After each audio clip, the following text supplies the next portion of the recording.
حضرت مجدد رحمۃ اللہ علیہ ہمارے بزرگوں میں سے ہیں جو سرہند میں دفن ہیں، ان کے ذریعے سے اللہ نے بہت کام لیا ہے اس ملک میں، لیکن ان کی بھی شکایتیں گئی بادشاہ کے پاس۔ جہانگیر کی حکومت تھی تو جہانگیر نے جیل میں بند کر دیا مجدد صاحب کو گوالیر میں۔ تو مجدد صاحب کے مرید اور ان کے شاگرد بہت تھے، اکیلے نہیں تھے وہ۔ تو شاگردوں نے مریدوں نے کہا کہ ظلم ہو گیا کہ آپ کو بند کر دیا، ہم بادشاہ کو قتل کریں گے۔ جوش ہوتا ہے نا کہ وہ کیا سمجھتا ہے، اس کے باپ کا ملک ہے یہ ہمارے زمانے میں، ہاں ہم جہانگیر کو قتل کریں گے۔ اس نے کیا سمجھ لیا؟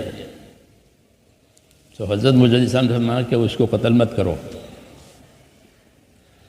یہ کیوں کہ جب تم اس کو قتل کرو گے تو ملک میں فتنہ ہوگا، کیونکہ اس کے بھی حامی ہیں، بادشاہ کے بھی حامی ہے، جو تم میرے حامی ہو، میری حمایت ان کی بھی حمایتی ہے، تو پھر فتنہ ہوگا۔ تو ہم کو فتنہ کی آگ بجھانی پڑے گی، اپنا کام نہیں کر سکیں گے۔ یہ مجھے اپنا کام کرنے دو، یہ حکمت کی بات کہی کہ پھر آگ لگی ہے تو پھر آگ بجھانی پڑے گی، یہ کام کا ہوگا۔ اس لیے کہا کہ اس کو تو محل میں رہنے دو، جہانگیر کو مجھے جیل میں رہنے دو، دیکھو اللہ کیا کرتے ہیں۔ اور تم اس کو مار ڈالو گے تو پھر تم میرے حمایتی اس کی حمایتی لڑیں گے تو نتیجہ ہوگا کہ آگ لگے گی، تو پھر مجھے آگ بجھانی پڑے گی، میں اپنا کام کروں گا۔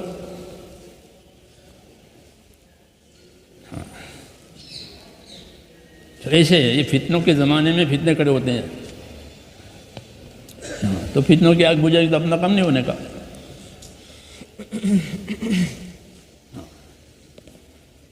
اس لیے ہمیں اپنا کام کرنا ہے، جی ہاں، چاہے کمزور شکل میں ہی ہو، کیونکہ کمزوری کے بعد قوت آئے گی، ہر چیز پہلے کمزور ہوتی ہے، ہاں پھر اللہ اس کو طاقت دیتے ہیں۔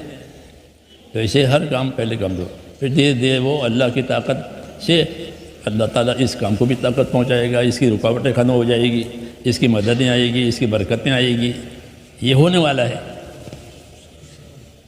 ان مع العسر یسرا، ان مع العسر یسرا، حضور صلی اللہ علیہ وسلم سے فرمایا گیا کہ آپ گھبرائیں نہیں، دشواری کے پیچھے آسانی آنے والی ہے، دشواری کے پیچھے آسانی۔ اس لیے حضور صلی اللہ علیہ وسلم پر بہت دشواری آئی، کام بھی کرنا ہے، گھر میں سے جو ہے خدیجہ کا انتقال ہو گیا، 4 لڑکیاں ہیں گھر میں، ابو طالب کا انتقال ہو گیا جو مدد میں رہتے تھے، ایمان تو نہیں لائے تھے لیکن ڈھال تھے، آپ کے لیے ایک ڈھال بنے ہوئے تھے، ان کا اثر بہت تھا۔ تو وہ بھی نہیں رہے، خدیجہ بھی نہیں رہی، تو گھر میں بھی کوئی نہیں ہے، باہر بھی کوئی نہیں ہے، اور دشمنی بڑھ گئی کیونکہ اب کوئی ڈھال نہیں ہے۔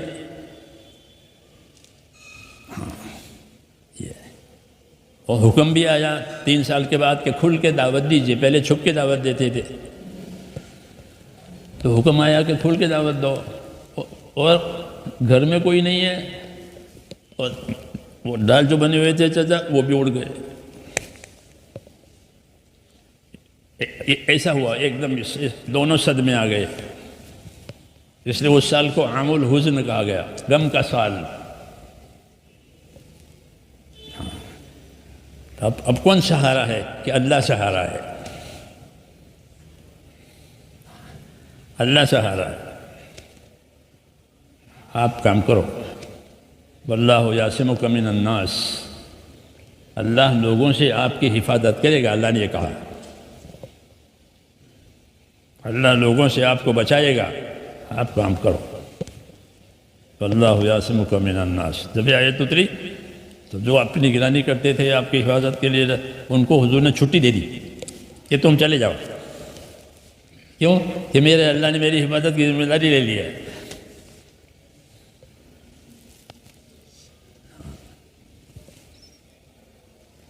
تو کام کی حفاظت کرنے والا کون ہے؟ کہ اللہ ہے، اللہ کا دین ہے، اللہ اپنے دین کا مددگار ہے۔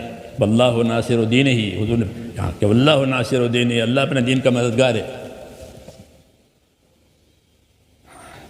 اس لیے جو دین کی مدد کرے گا اللہ اس کی بھی مدد کرے گا۔ اصل مددگار تو اللہ ہے اپنے دین کا۔ یہ دین نہیں مٹے گا اور یہ امت نہیں مٹے گی، یہ امت رہے گی۔ کوئی طاقت اس امت کو ختم نہیں کر سکتی، یہ بات منظور ہو گئی ہے۔ یہ امت رہے گی، یہ دین بھی رہے گا، یہ قرآن بھی رہے گا، یہ سب اللہ کی حفاظتوں میں ہے۔ یہ الگ بات ہے کہ امت کو اپنی کمی کوتاہی کی وجہ سے ان پر کوئی مصیبت آوے، تکلیف آوے، ان کے گناہ، یہ تو ہوگا۔ ہاں، اس لیے اپنی اصلاح کی طرف توجہ بھی کرنی ہے، جی ہاں، تاکہ اللہ کی مدد جو آتی ہے وہ آتی رہے۔ نہ کمی کوتاہی کی وجہ سے وہ مدد بعد مرتبہ اٹھ جاتی ہے۔ ہاں، صحابہ کے دور میں بھی ایسا ہوا ہے کہ ان کی کمی کوتاہی کی وجہ سے وہ مدد رک گئی، پھر جب اصلاح ہو گئی مدد آ گئی۔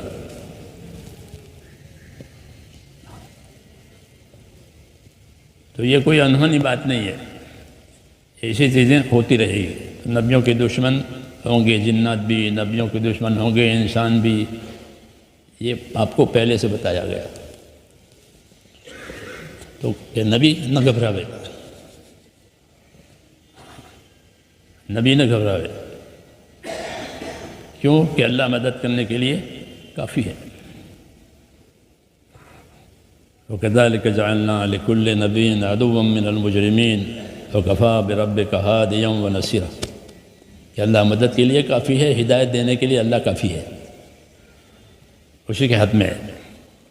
یہ بتایا قیامت تک کے لیے اللہ جو چاہے گا وہ ہوگا۔